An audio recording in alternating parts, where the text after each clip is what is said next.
All right, folks, welcome back to Carolina Conservatives. We are Preachers with a Punch. My name is Dr. Nathan Street. I'm Pastor Alan Mashburn. Thank you for joining us. Today we deal with Bully Biden again, having to do with much going on in the week. You know, I think he's trying to be King Biden.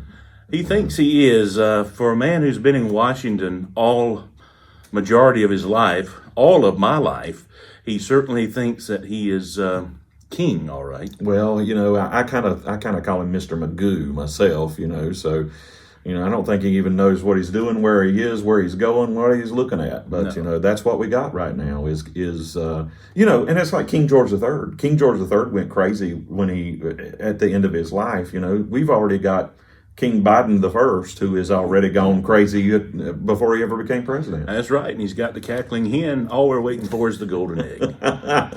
Well, it's the truth. But, you know, this week, I think he's made some really dangerous steps. And we've got to just really call this out, folks. We've got to just make sure that we sound the clarion call, that everybody needs to understand a couple of things. Well, first of all, with his climate change, he's wanting to declare a climate emergency where essentially he's going to take emergency powers to shove down our throats all the liberal agenda that they have wanted to get in place for so long, that they see this as a golden opportunity to let's just declare a climate emergency and shove down our throats everything they want to do. They're in panic mode right now. The midterms are coming up. They are in such panic mode, they cannot get Joe Manchin to come over on their team. Thank God. And they are saying, we have got to get as much of our agenda in before these midterm elections. Right. So they're in panic mode. I don't know. We blame King Biden for all of this. He is the resident in charge. But I wonder who's pulling the strings behind him, because he cannot think of all this by himself. No, and I've heard, you know, lots of different theories about who is running the show back there. But, you know, we've got to think about this, you know, this whole climate change garbage that we have heard for so long. That, you know, first it came from Al Gore, who likes to live in his multi-million-dollar mansion whose carbon footprint is bigger than most of Nashville, Tennessee. Absolutely.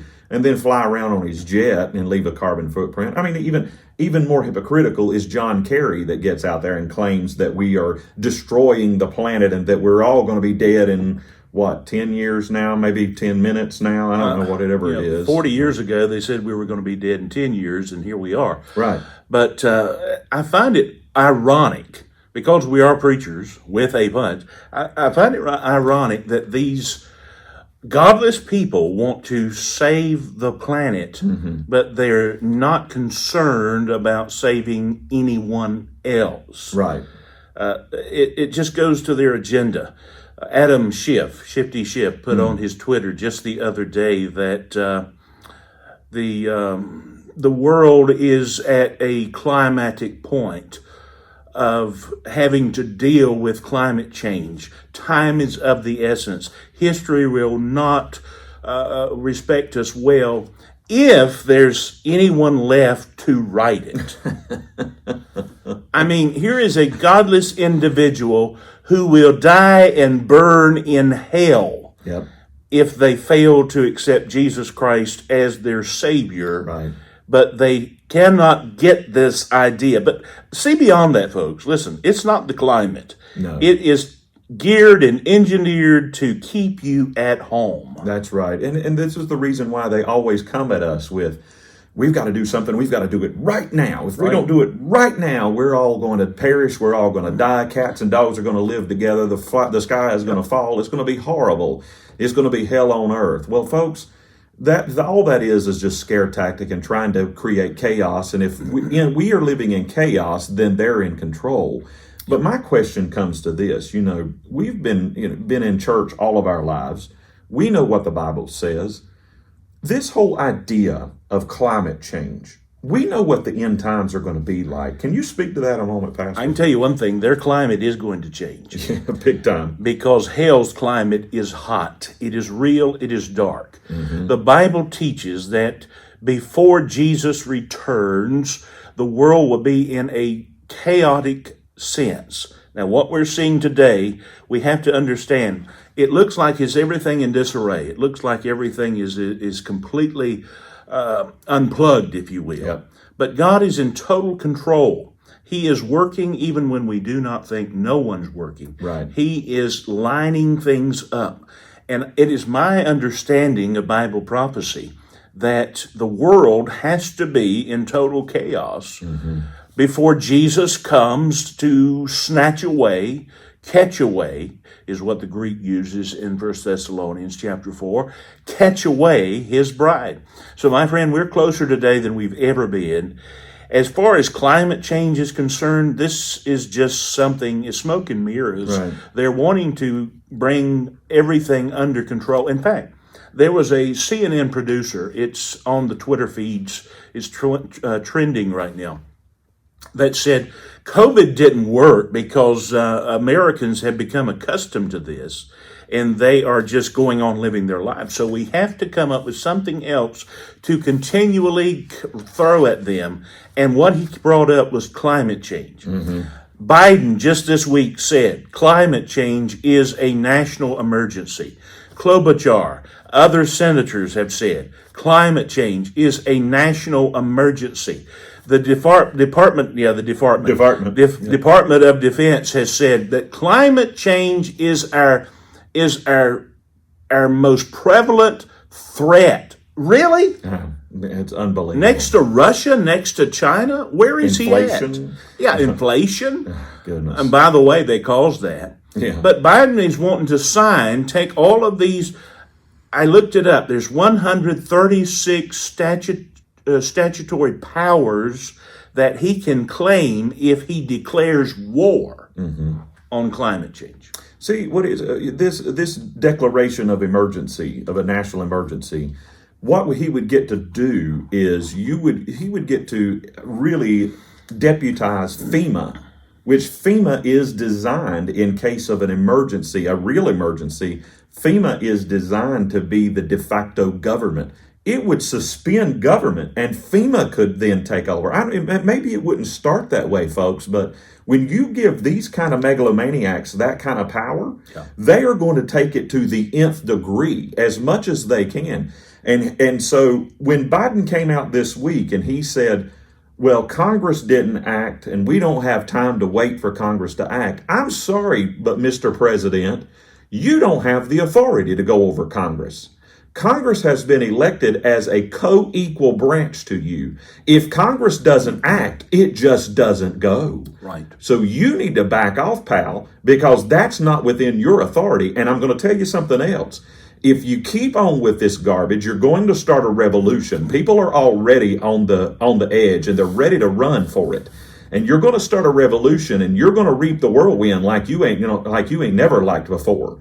And so it is time for you to back off and learn where your place is. You answer to us. You are the ultimate servant. We are your bosses. It's time for you to understand who butters your bread and pays your check.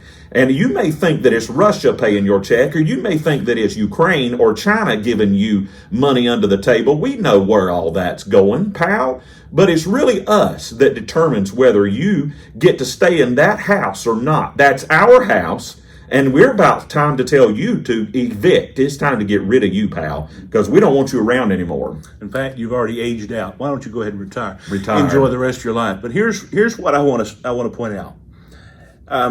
Cows have been dying in the Midwest. Supposedly 10,000 in 1 week. Now, we have had heat ever since the world began. 10,000 cows do not fall dead because of heat. Right. In the question and answer the other day, when I think Biden was either in Maine or Massachusetts, and he alluded that he may call forth a emergency executive order because of climate change, he announced that he would throw $2.3 billion at it. That's the government's remedy for everything. Let's throw money at it. Money. And he said this would help the Americans deal with the massive and excessive heat produced by climate change. Folks, it's called summer. Climate changes 4 times a year. Yes. You want to look at me in the eye and say, Pastor, do you believe in climate change in the words of the politicians? No, I do not. No. I do not believe that cows in a field farting is going to affect this earth. They have farted for thousands of years. They have put off methane gas. We have still been living and dying as Americans. It hasn't bothered me in my function whatsoever. No. Let me tell you something, Bill Gates. You try to take a piece of beef out of my finger when I'm going from my plate to my mouth, and I'm going to tell you something, you're going to draw back a nub. You better believe it. Me too. Yeah. I mean, it's just stupid. It is, and we have conditioned everyone in the public school system to take what we give you and not think critically on your own, not investigate. And if you do question, you're considered a bigot or you're considered a racist. And we've dumbed down society, and it's whatever the hierarchy say, that's what we're to do. No, we don't do that. We don't do that at all. And now they're wanting to do something else that will categorize us as a country to where the population, the populace, the citizenry will not have any say in future elections. Exactly. And that's election law reform. Yeah. Where does this go back to? January 6th. January 6th. That's what it comes back to. January 6th. Trump questioned the election. God forbid. Oh my goodness, can we not go back to 2016 where Hillary won and there was Russia that invaded our election system and Hillary is the rightful winner? We heard that for 4 years. Right. It was paid for and bought by Hillary in the form of a dossier. Yeah. And we heard about it for 4 years. But God forbid Basement Biden come out and win, who never held a rally. And when he did, he had 4 people show up, and 3 of them were his family. Yeah. And God forbid we question that the President of the United States be looked at with scrutiny in the election. Yeah, and it even and we can even go back to 2004 in that election between John Kerry and George W. Bush. By the way, the chairman of this January 6th Select Committee, Benny Thompson, literally come out and said that George Bush illegitimately won that election and that he's not going to, he did not vote to certify that election, as a matter of fact. The Democrats have said that no Republican has won a legitimate election since 2000. They have fussed ever since President George W. Bush and the Al Gore thing and the Chads. Right, and it is just hypocritical, and we continue to allow them to be hypocritical. I mean, folks, with this election law stuff, and that we are trying to, first of all, let's say this: January 6th was nothing compared to what happened in Minneapolis after George Floyd. After that situation, what happened in Minneapolis, what happened in Los Angeles, what happened in Greensboro, North Carolina, all of the destruction, the burning, the looting, the rioting that happened, it was nothing compared to that. January 6th, if you were to set the two next to each other, it was playtime at a daycare compared to what happened in Minneapolis, just in Minneapolis alone. But yet we're spending all this time and this money and these resources, and you, Liz Cheney, you betrayer, you do nothing, you just stand there and you jump in with these Democrats because now they're your big buddies and you think that you're going to be able to get some sort of election because of them. You all are disgusting that you want to focus on this and not focus on Hunter Biden, not focus on the stuff that's been happening that happened in Minneapolis, the rioting, the looting. You don't want to focus on what really matters. You want to have all this sideshow to make your Democrat voters happy and make it look like to them that you're actually doing something they want you to do. It was nothing in comparison. And we better be paying attention to what Congress is doing, because the guy that's been on our side as conservatives, as true Americans who stand for the Constitution, Joe Manchin, well, after months of bipartisan negotiations, and I'm reading from the website of one of the senators, Susan Collins, negotiations led by Susan Collins and Joe Manchin, 2 proposals were introduced which include legislation to reform and modernize the outdated Electoral College Act of 1887. How is it antiquated in the fact that it has worked for how many elections? 30-some elections at least. And so all of a sudden we have a bipartisan, which let me read some of them. Rob Portman, Mitt Romney, Lisa Murkowski, Mark Warner from Virginia, Tom Tillis from North Carolina, Chris Murphy, Democrat from Connecticut, Todd Young, Republican from Indiana, Chris Coons. You have to be careful anytime you see these characters yoking up with anyone. Ben Sass, a Republican from Nebraska, and Lindsey Graham, bless his heart.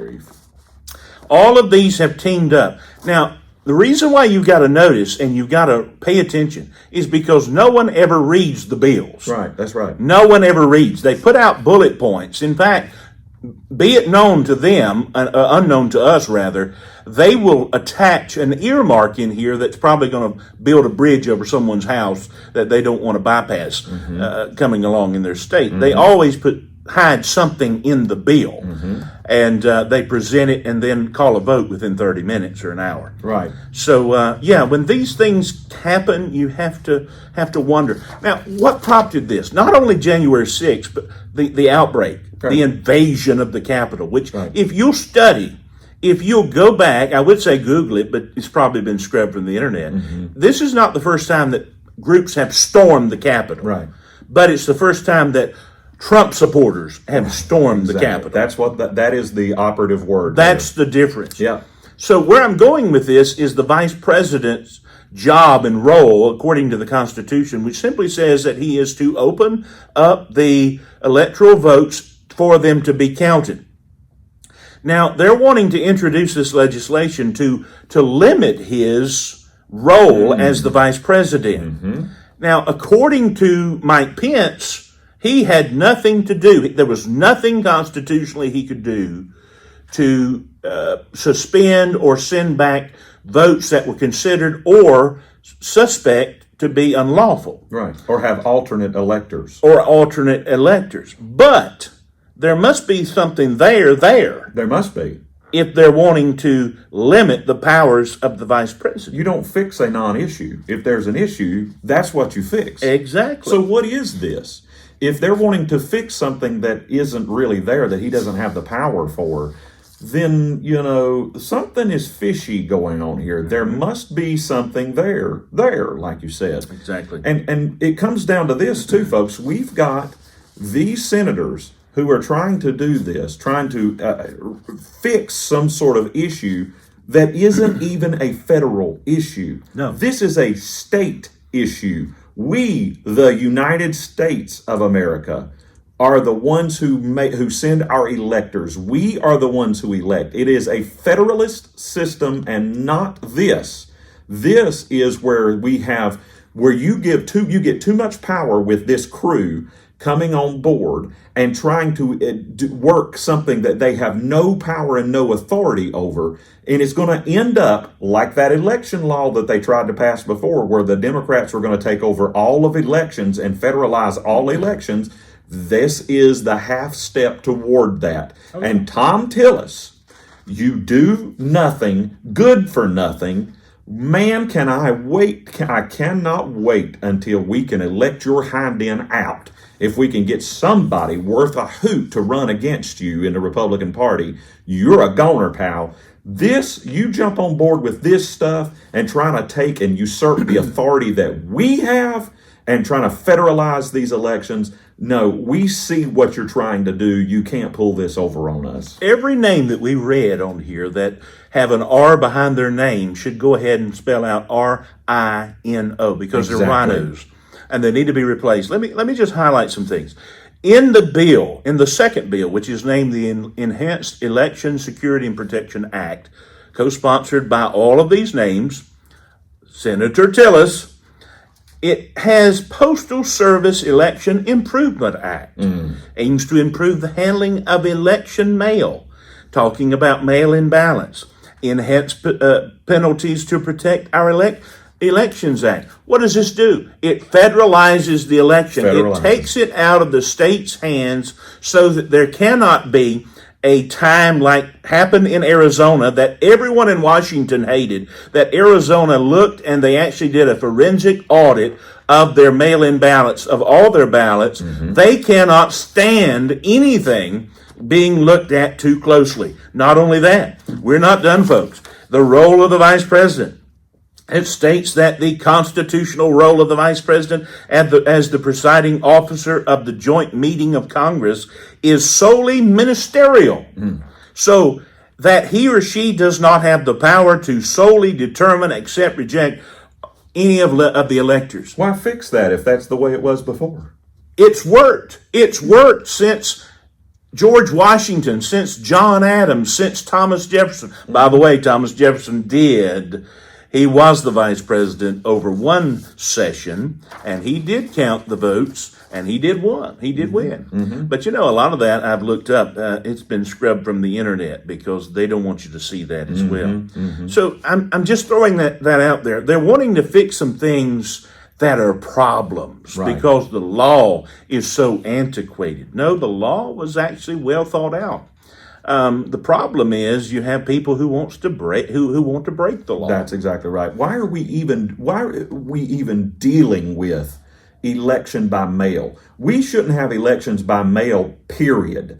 We shouldn't even be playing into this. Now, of course, I understand absentee ballots. Absentee ballots are something that's totally different. There is a tracking system with that. But this, grab your ballots or have them mailed to you, and you can have as many ballots as you want mailed to you, and then send back as many as you want, and then you rely on these Democrat harvesters to go out and to get these ballots and can fix them any way they want to.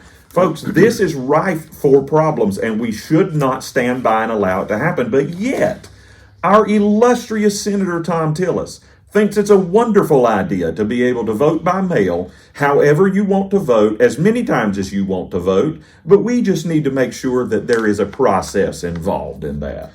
These guys and gals, whatever, they still think that you can work with the other side. Yeah, that's right. They still think that you can compromise, you can cross the aisle. Listen, folks, they have every bit of intention to tear down our republic. You have a job to do, and that is to stand your ground, not give it away.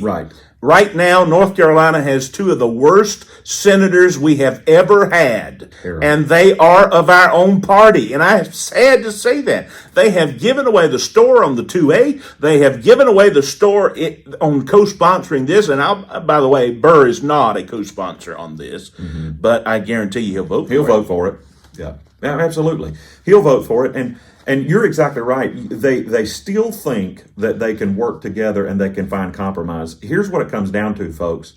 You cannot compromise with evil. No. And you cannot compromise with people who are hell-bent on destroying the nation. And the Democrat Party of 2022 is hell-bent on destroying the United States of America. And the rhinos are just nothing but controlled opposition. That's it.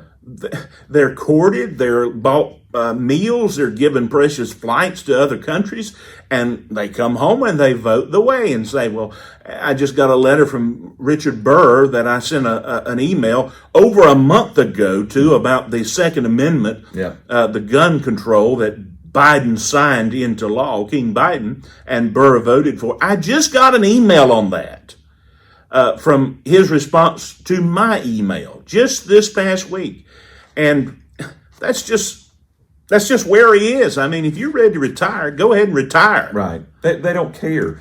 These folks get in Washington, they get elected to Washington, they're going to do what they want to do as long as the money follows. It all comes back to money. The love of money, not money itself, the love of money is the root of all evil. And these people love it so much that they would sell out their country just so that they can make a buck. And that's exactly what we're finding with Tom Tillis and with Richard Burr and with Lisa Murkowski and Susan Collins and Mitt Romney and these folks. They all are just selling out their country to keep making a buck and maybe get some nice news about them on CNN every once in a while. They just want to be liked so well. They're so pathetic when it comes to that. And you know the irony?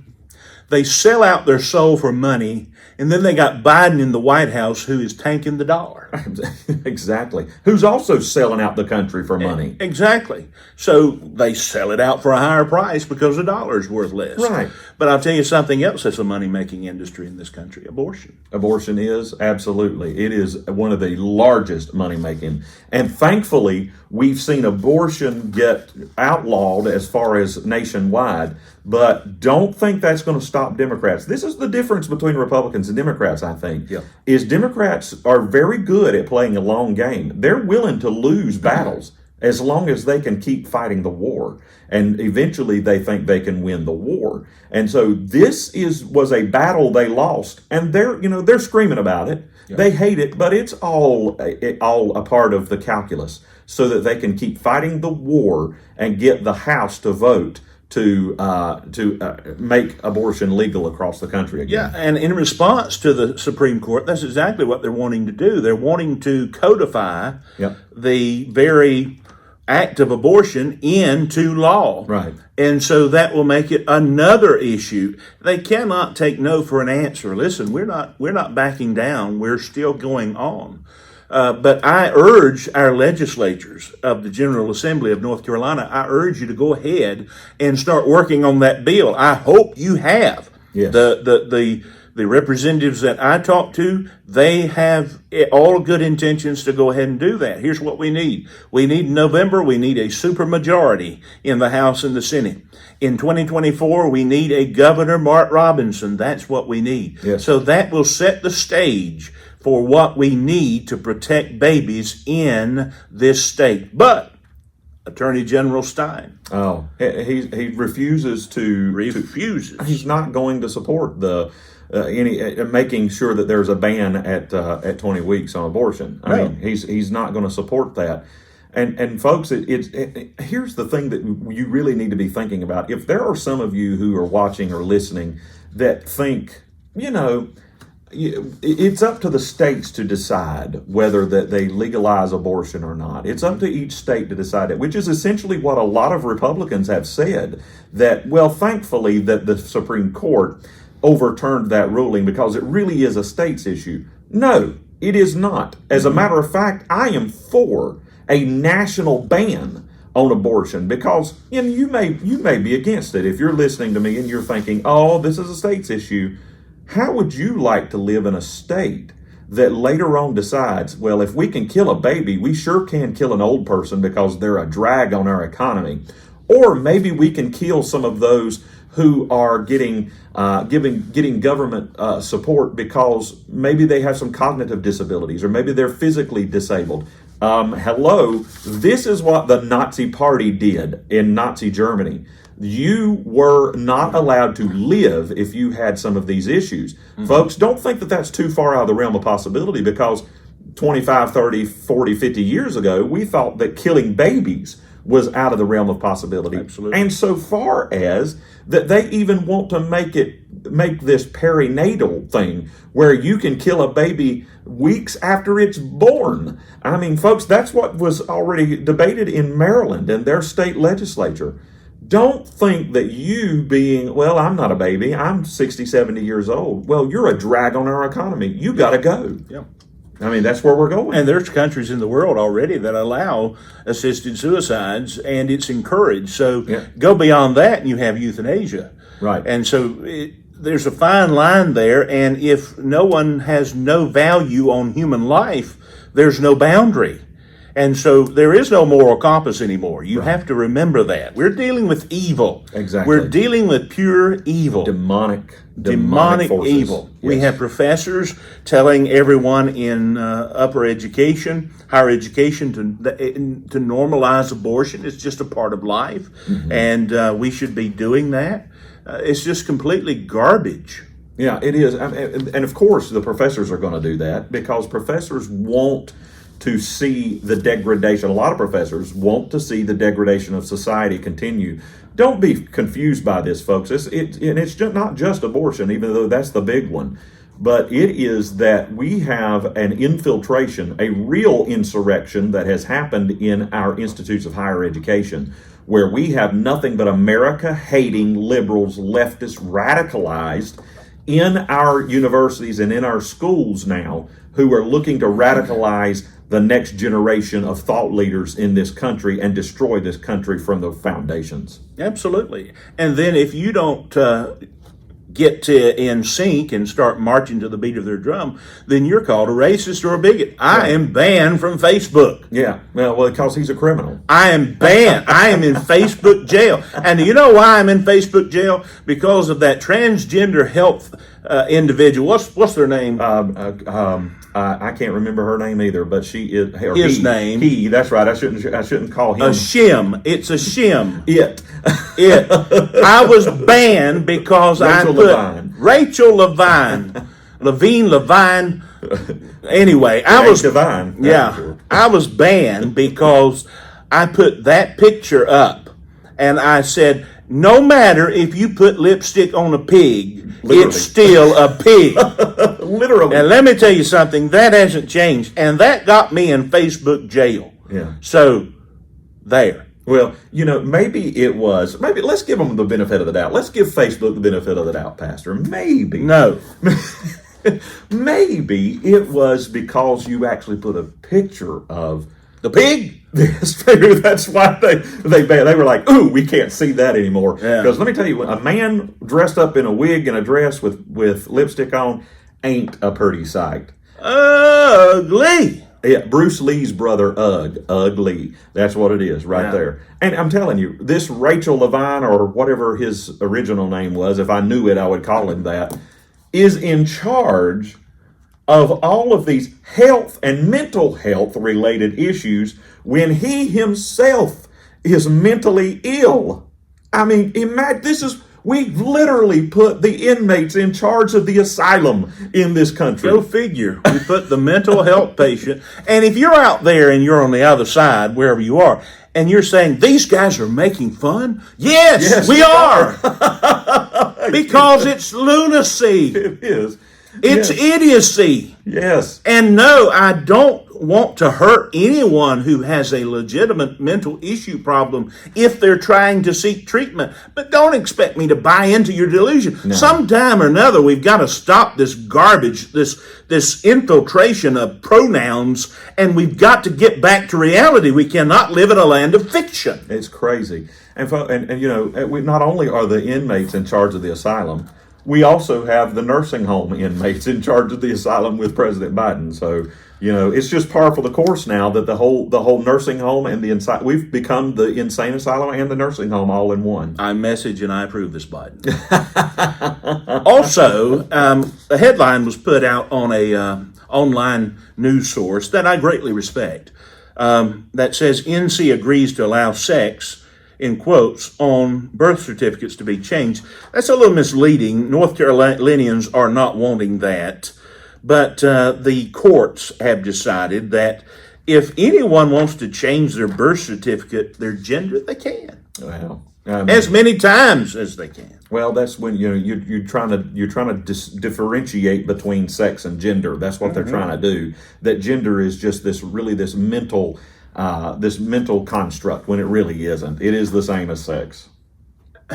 They're normalizing mental deficiency. It's exactly what it is. They're Mental illness. normalizing. We used to treat it. We used to, treat these people with care, but now we normalize it and we want to do that. 2 weeks ago, the Chinese government released two battleships into their ocean, and the United States Navy released 2 videos on pronouns.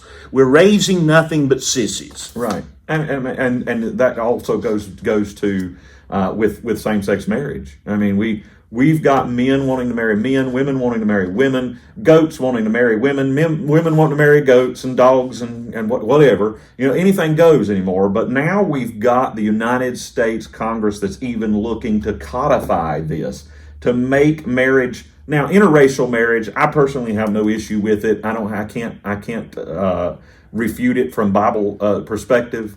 But as far as same-sex marriage, that is easily refuted by biblical standards, and yet the nation is wanting to codify a sin, that an abomination that the Bible calls it, to codify that as one of our laws. Well, the reason why they're wanting to codify it is because they are so worried that the conservative Supreme Court, the conservative numbers on that, is they've got a bucket list. Right, exactly. And they're continuously scared that they're going to attack this next and revisit it and reverse the role. Personally, as far as marriage goes, I feel like that the state should not have a role in marriage, period.